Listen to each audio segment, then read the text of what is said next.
is the Happy Scientist Podcast. Each episode is designed to make you more focused, more productive, and more satisfied in the lab. You can find us online at BiteSizeBio.com/Happy Scientist.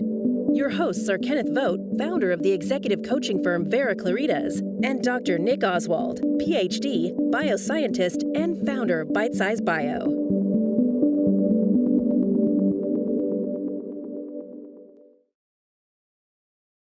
Hello and welcome to the Happy Scientist podcast from BiteSizeBio. If you want to become a happier, healthier and more productive scientist, you are in the right place. I'm Nick Oswald, the founder of BiteSizeBio.com, and with me is the driving the force of this podcast, Mr. Kenneth Vogt. I've worked with Ken for over 7 years now, with him as my business mentor and colleague, and I knew that his expertise could help a lot of researchers. Along the way, I'll pitch in with points from my personal experience as a scientist, but mostly we'll hear from Ken on principles that will help shape you for a happier and more successful career. Today, we will be discussing how to elicit the help of others. So let's bring in the man himself. Ken, how's things going for you today? Going great. How are you? Good, I'm good. So last week, we talked about going your own way. And here we are this week talking about eliciting help from others. So you got to wonder, did last week not count?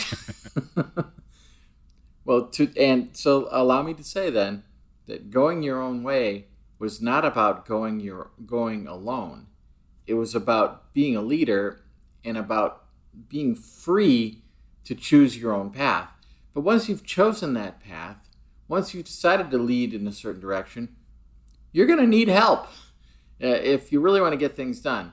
And this is not to say that you're not enough or there isn't any way to do things on your own, because there is. But you have the opportunity to get help, and you can multiply what you can accomplish if you can have the assistance of other people. And that assistance can come from all kinds of directions. It can come from people who are working for you, and basically, they have to help you. That's what they're being paid to do. Or it can come from your peers who may not have to directly have to help you, but it's in their best interest to be a team player.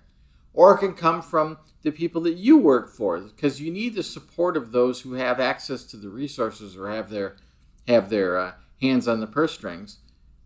And you can also elicit help from people that are outside of your normal chain, because there's plenty of people out there that are willing to help and are capable of helping, or are personally motivated to help. And it just comes down to you, whether or not you will collect those resources and bring them in to help you get done what you got to do. So if you've bothered to have any kind of vision at all about what you want to get done, and you're excited about it, you're going to realize, I don't want to stop at only using my own strength or my own energy to get this done. I'm going to want to pull in every possible resource I can to make this successful, to make this bigger, to make this better. However you're approaching it, you're going to be excited to bring in other people. So the problem you may have is you may look back and go, there have been times when people have helped me, but there have been times when I really, really, really needed help and I just didn't get it. Or maybe you're someone who says, I rarely get help by anybody. Nobody wants to help me. I don't know what the problem is. What's wrong with these people? I need help. For others of you, you'll say, well, actually, I do like getting help from other people. It's just I don't always get the help I need. It's like I see people willing to help, but they don't do what I need. Or I'm not getting the right help. There are people that are helping me, but I need help from other people. So we're gonna deconstruct all of that and look at how you can elicit help from people, no matter what they are. Because sometimes we may be intimidated. We may think, I can't ask my boss's boss for help, or I can't ask this very busy peer of mine for help, or I'm already working my direct reports to the bone. I just can't ask for any more from them. So we're gonna get clear about how this all works, because there's plenty of opportunity. There's a lot of low-hanging fruit out there. So no matter what state you're in, there's more you can do. Would it be fair to say that there will be people out there who either don't want to ask for help or don't kind of realize how much that of a helpful strategy that is? Absolutely. And, if you already are of the mindset like, man, I hate asking for help, that's something to examine about yourself. Like, why am I so resistant to being the social animal that I am as a human being? Because it's not natural. It is normal for us to seek help. And if you feel like you're an outsider in that regard, it's time to do a little self-examination and a little assessment of like, why don't I want to ask for help? Am I afraid to give up credit? Do I feel embarrassed or ashamed? Do I feel unworthy? Examine those things for yourself and get clear that you have asked for help in your life at some points. And maybe you've asked for help and been denied it, and so now you don't want to have that experience again. But it's good to get some experience with that, where you ask for help in simple situations where you don't really have any skin in the game, and if people say no, it won't hurt, and you'll be surprised. It's the little things: asking somebody to hold the door, asking somebody to pass the sugar. People will do stuff. They will do stuff even if they don't care about you, because it's part of their social structure too. They realize they got to give back to the group. So give people a chance to do that. There's an adage that says there's more joy in giving than there is in receiving. So don't deny people the joy of giving. Give them a chance to give, and you'll find that they're gonna generally want to. I think there's also an adage, Ken, I can't remember the exact wording, but something like you should always surround yourself with people who are better than you at doing the things that need done. So you have your vision, and so say it's in your research project, and you need to do some microscopy, and you're okay at microscopy, but you know someone who is better. Get their help, and then that will move it along faster, and that's in everyone's best interests. It's in their interest because they get the joy of giving back. Then you owe them as well, but also it means that your research project moves along faster, which is better for everyone. And from personal experience, the reason Ken is here is this very principle on this podcast, because I started BiteSizeBio as a scientist, writing stuff about science. Got it so far, and then I just hit a wall. I didn't know what to do next about making it into a business that could sustain itself, and so I looked for someone who was better at that than me, and that's where you came in, Ken.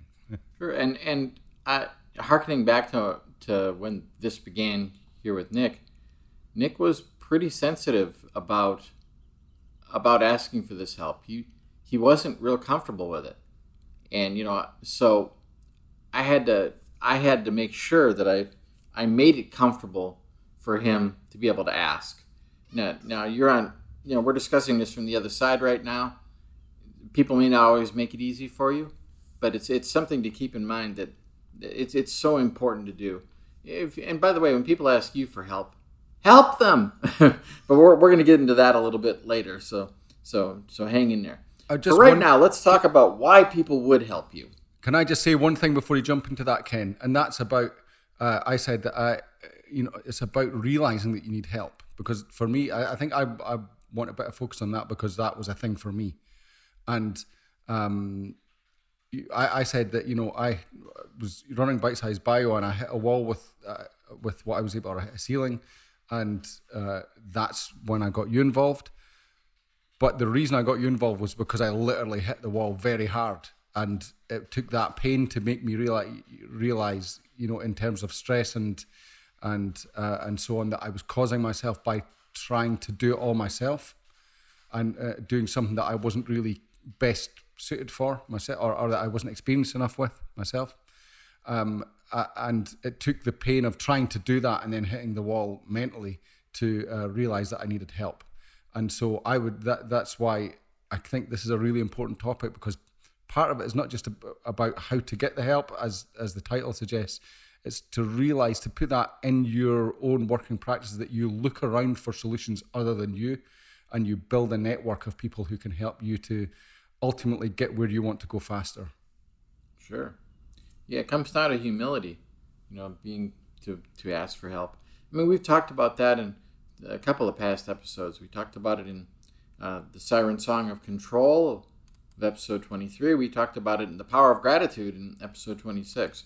So hopefully you've already internalized that stuff and you realize, okay, I am going to ask for help when I need help because it's just the right thing to do. And it's the thing that works too. This is a very pragmatic thing to do.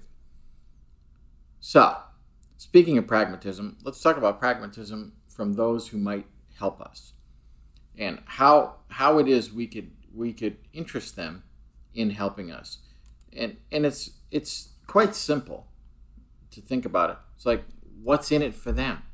What's their self-interest in this? And not your self-interest. You're probably pretty clear on your self-interest, but get clear on their self-interest. Think about, what would they gain if they help me? And if you can't come up with anything, well, then you better build some gains into your requests. And think about it this way too. These are requests. Requests aren't always granted.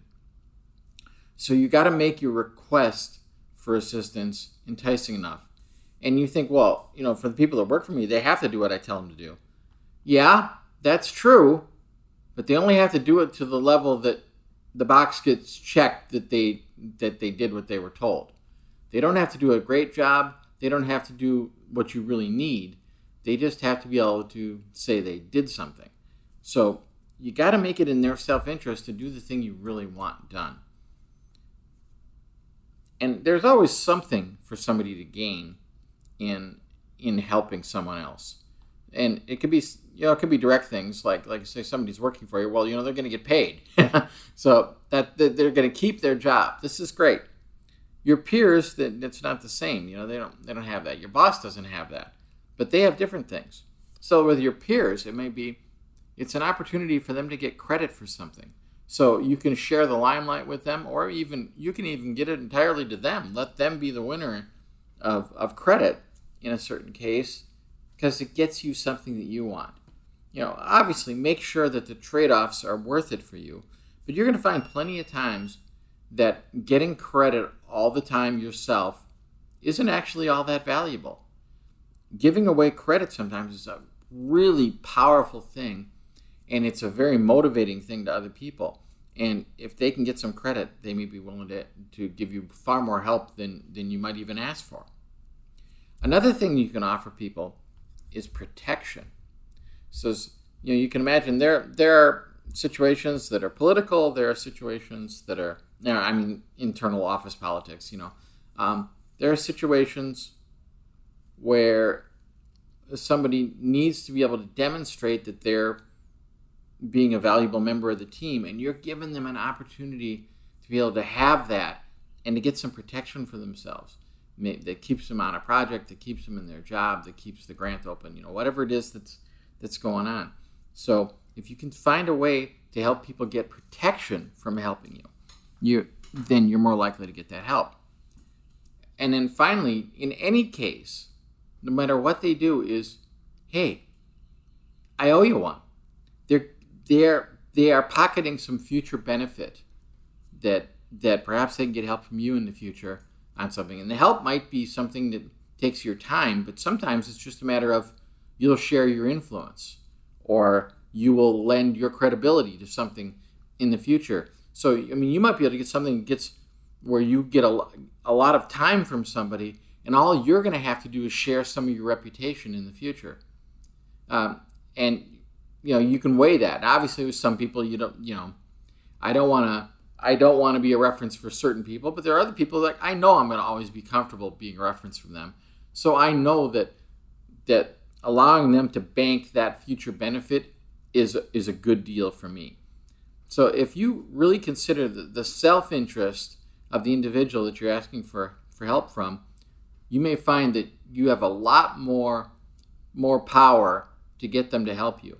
And this is true whether there's a subordinate or a peer or your boss or your boss's boss, or somebody outside of your chain of command. Everybody's got self-interests, it's not that hard to figure out what they are. You just have to bother to, walk a mile in their moccasins and go, well, what would this person need? What would be valuable to them?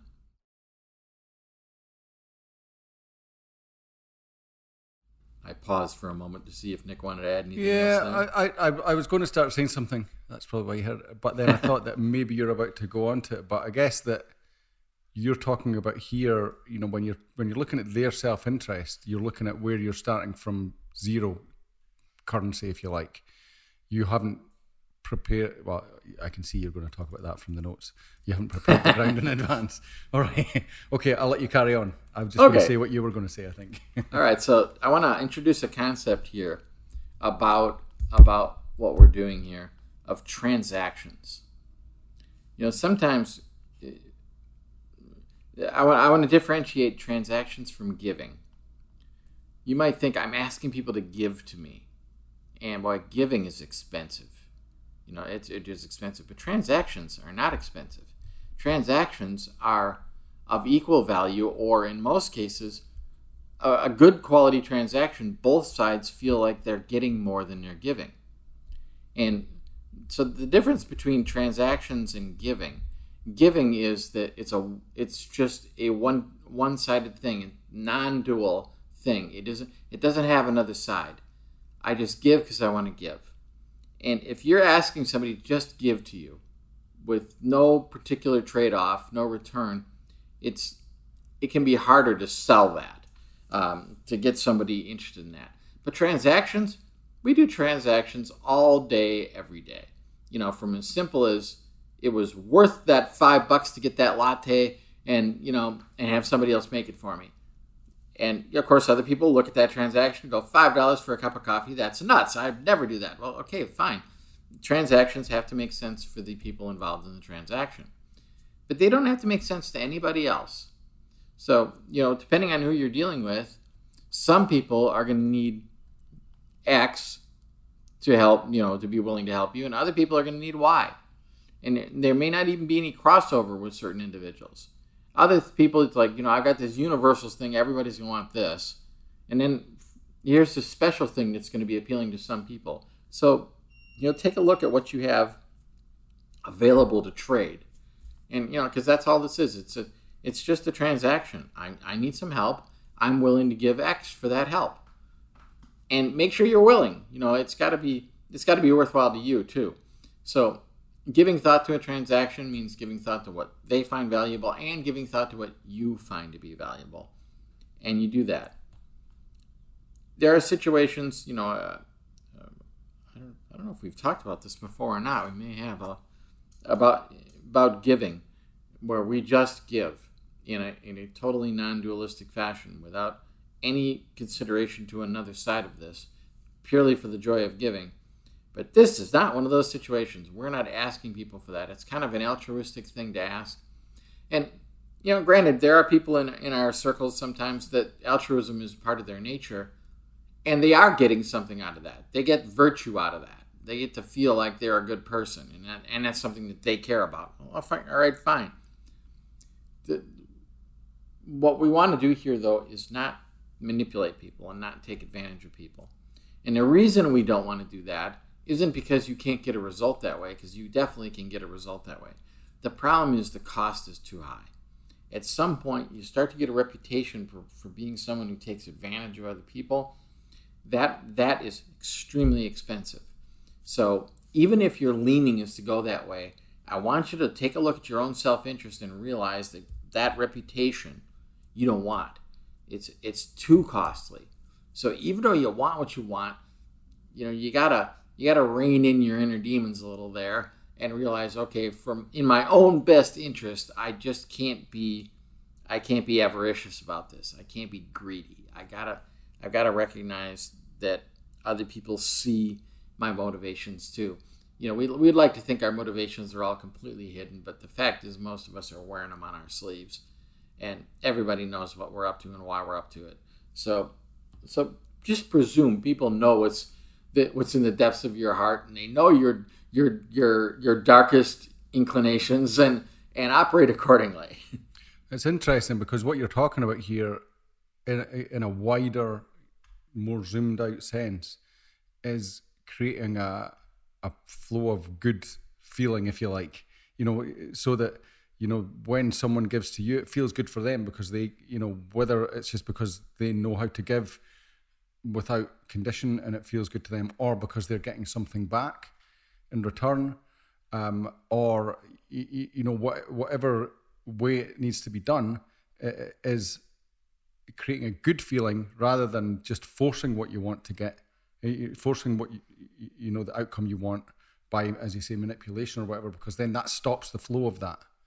So then it's more difficult to get it next time. That's an interesting way to look at it, actually, because it often feels like that manipulative approach doesn't have a cost, but it does, because it kind of just takes all of the energy out of that transaction, or it's not necessarily a transaction, but it takes all of the energy out of that flow of giving. And I think that science in general is quite good. Scientists in general are quite good at realizing that that giving to other people is a kind of is a necessity in a professional sense, but it's also it's also a good thing to do for a kind of networking almost. The more you can give, the more you can get back.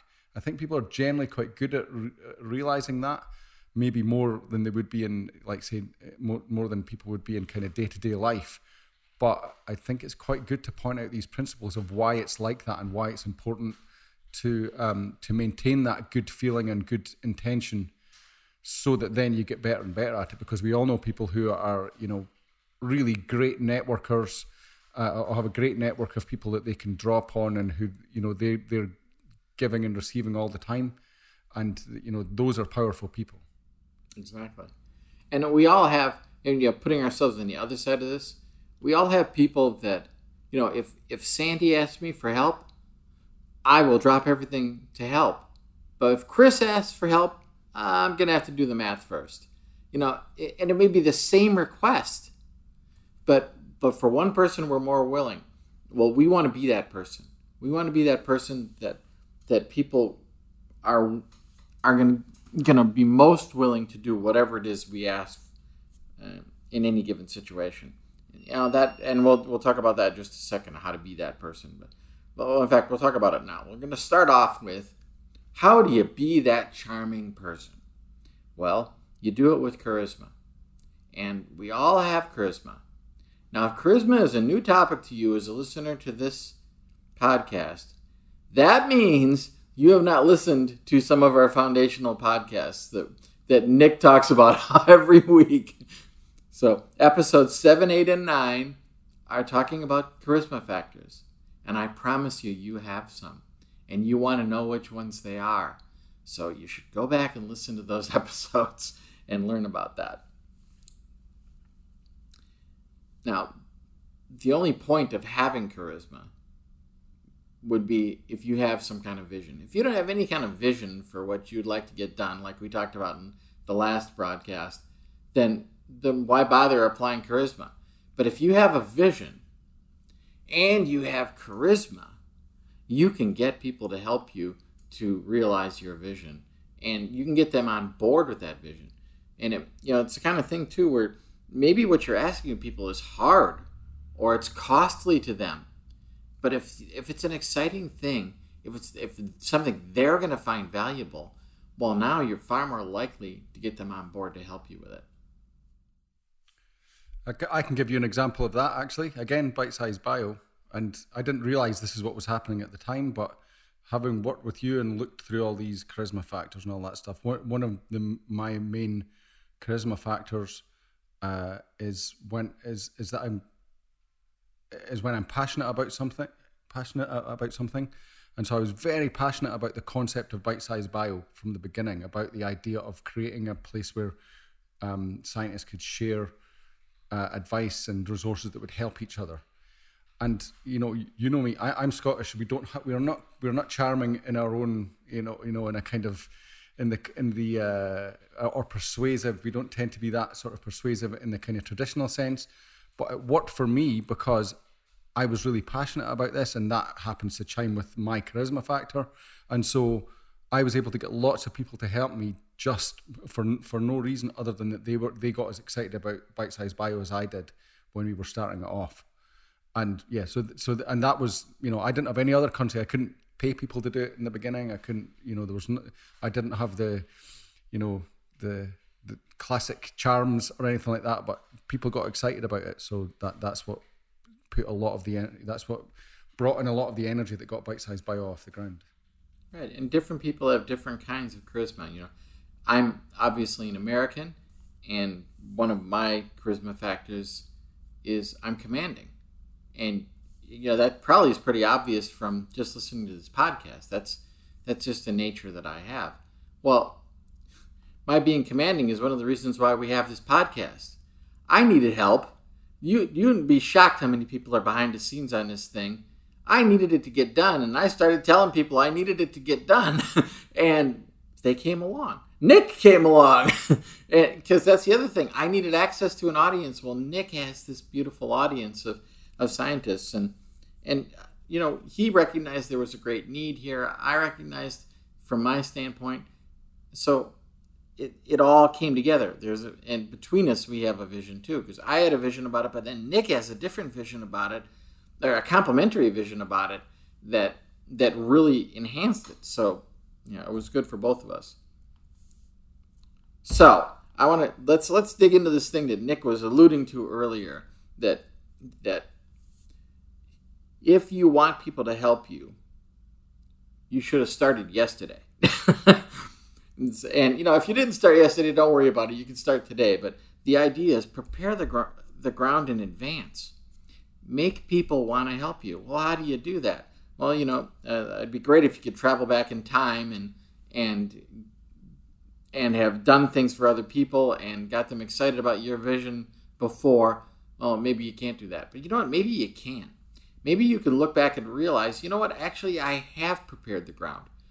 And so all I need to do is remind them of that. Remind them that, I remember when I helped you on this, and remember when we talked about this and we were excited about it. Well, the time has come to do it. So I need your help now. So when you do that inventory of who's helped me in the past, or who have I encouraged in the past, who have I already made an investment with in the past, well, now maybe it's the time to cash in. Now is the time to go, okay, I need to remind them of that. And don't be afraid to remind them, I helped you before, or I stood by you before. Because the help might have been I did work for you, or the help might have been I was standing up for you in a setting, or I was waving the flag saying, hey, Bob really did great over here, or Sally really did great over there. Call those chips in. And, understand that if you're calling in chips, you're cashing them in, and that's over. So make sure it's worth it. Is this the moment to cash in that chip? Sometimes the answer is no. So I'm going to hold that one back until it really matters. But there are times when your back is against the wall and boy, you need a savior. You really need some help right now. And it is sure great to have some banked goodwill with other people that you can get them to drop what they're doing to help you in this emergency, because they know you've done that for them before, or you set it up in such a way that they believe that you're going to do that for them in the future. I guess it goes back to what you were talking about earlier there, Ken, about if you can actually just get your head around the idea of just giving, being that person that's helpful, regardless of regardless of whether you're getting anything back, then if that just becomes a habit, then you bank so much goodwill that you will naturally have a big pool of people that you can draw upon to help you. But then that, it's not even as transactional as that. You can enjoy being a helpful person and then enjoy the help from people that comes back to you. And everyone, it floats everyone's, what's that? The rising tide floats everyone's boat or something like that. Yeah. Rising tide floats all boats. Yeah. So it's good for everyone, because, if you just look at it in science and scientific research in itself, the more people help each other to get up, on how to, on a specific technique or whatever that that they're expert on, the faster the learning curve is for all of science. And again, that's one of the concepts behind BiteSize. And so what's wrong? Why would you want to play small when that's and kind of ration the amount of help you're willing to give people in that sense? But it also works in a personal sense as well. I think the professional example is particularly stark, especially for scientists. The professional kind of value proposition for that, the reason why you'd want to do it. But of course, it carries through to personal life as well. And I think that scientists, as you pointed out, in general, there's a bit of altruism built into the folks that are doing it. I come from an engineering background, and we can be just painfully pragmatic and all about efficiency. And if you have that kind of leaning, like I do, like, well, doing things now for other people with no known potential payoff in the future, how do I do that? I mean, that comes at a cost, and I'm busy. Do I really have time or resources to squander in such a way? Well, yeah, you do. So, and the way you can do it, even if you're somebody that's got that efficiency hang up, and I'll put myself in that category. Well, it's that I just take a portion of my time, a portion of my resources, and I just allocate them that way. That's just built into my personal system. I've got this 5%, this 10% that I'm going to give away. That's just what's going to happen. And so when it's happening, it's like, I'm not bothered by that because I didn't steal it from something else. It was already assigned to that. I've already put that into the budget, whether it's time-wise or resource-wise. And so it's an investment I expected to make. And there's plenty of other investments I've made in myself, even as an efficiency nut. Why do I keep reading books? Why do I go to seminars? Well, why did I used to go to seminars? Well, hopefully we'll be back at that again in the future. Because it was part of, I realized I needed professional development in my life at all times. It's just part of it. Well, if I bank things for professional development, I can bank things for, call it professional altruism, that I'm gonna develop my reputation here as a guy that you can count on, somebody that will help you. And that's the kind of person other people want to help. So, it's in your best interest. I guess if you need that motivation, then looking at it like as a transaction is that the more that you give, the more that it is an investment, the more that you're likely to be able to get back from other people. If you want to look at it that way, it's not time lost. Put it that way. In the same way that going to a professional seminar is not time lost, it's an investment. Exactly. Yeah. So that's it. So we want you to go your own way, but we also want you to get help, because we want you to be able to multiply your capability. We want you to multiply your results, and you're not going to be able to do that alone. So you got to bring others along with you. Yeah, it's kind of that the go your own way concept is kind of about being a leader in whatever specific thing you want to, whatever specific journey you want to create or whatever specific thing you want to build. And this is about how to help other people to do that, to help other people to build whatever they're building, but also get those people to help you as well. So everyone wins. Now that you're going your own way, get some help going that way. Yeah. Simple. Yep, that's right. Well, that's about all I've got for now, Nick. How about you? I think that's a great topic, especially for science. We know it's all about collaboration in science and so on, but it still gets a bit sticky and a bit transactional. And I think that the more people can realize how much of a virtuous circle that is, that no matter what way you look at it, it's a good thing to do, and it's a profitable thing to do. That the more that people can realize it, the better it'll all be. So another great topic that you came up with, Ken. Well done. Thank you, and thank you for your additions to it. You definitely brought the flavor of the view from the lab. That's the idea. So that brings us to the end. And this gives me a good... Ken mentioned the Charisma Factors podcasts.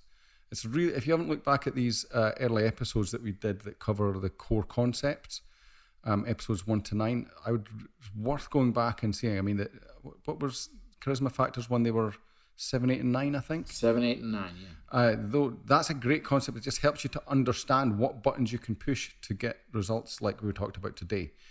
So go back and listen to those if you get the chance. In fact, just go back and listen to them. Episodes 1 to 9. Make the chance.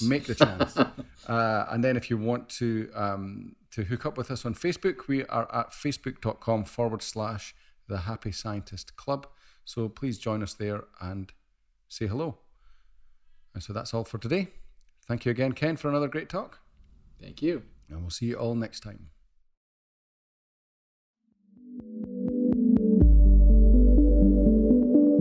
The Happy Scientist is brought to you by BiteSizeBio, your mentor in the lab. BiteSizeBio features thousands of articles and webinars contributed by hundreds of PhD scientists and scientific companies who freely offer their hard-won wisdom and solutions to the BiteSizeBio community.